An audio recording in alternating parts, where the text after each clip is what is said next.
In a quiet town in Nigeria, there lived a young girl named Zainab. She lost her mother at a very young age. After her mother's death, her father married another woman. At first, the new wife pretended to be kind, but after Zainab's father died suddenly, everything changed. The woman's heart became hard. She hated Zainab deeply. Zainab became a servant in the same house she once called home. Every morning, while the stepmother dressed her own children in neat uniforms and shiny shoes, Zainab wore faded clothes.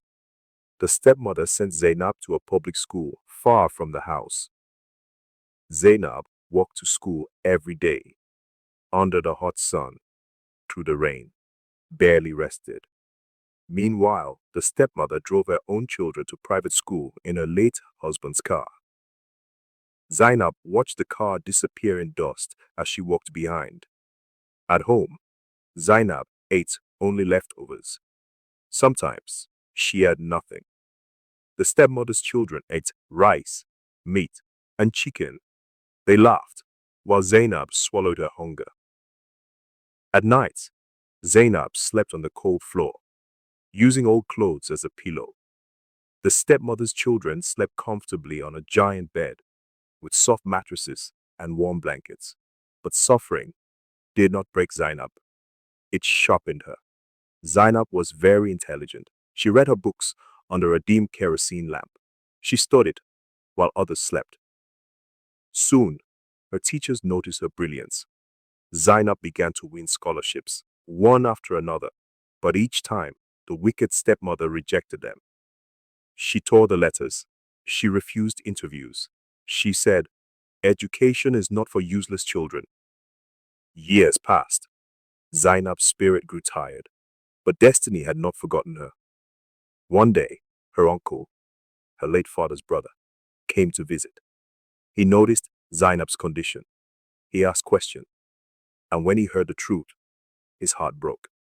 Quietly, he made inquiries. Soon, another scholarship came. This time, it was abroad, to Canada. The stepmother tried to stop it, but it was too late. The uncle stood firm. Zainab left Nigeria with tears in her eyes and hope in her heart. In Canada, Zainab suffered again. The cold, the loneliness, the pressure of hard study. But she endured. She graduated with excellence. She became one of the best medical surgeons.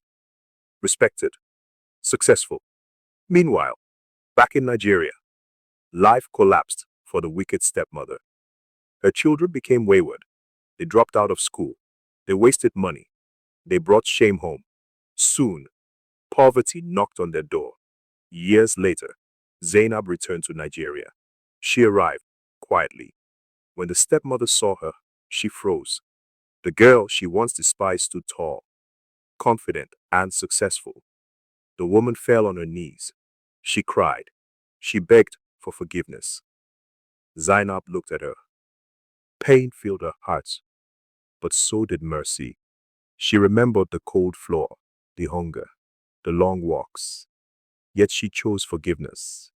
She helped them a little, not because they deserved it, but because she had a kind heart. After settling what she could, Zainab returned to Canada, stronger, wiser, at peace. And the world learned a lesson. A wicked heart may delay destiny, but it can never destroy it. And sometimes, the greatest victory is choosing mercy over revenge.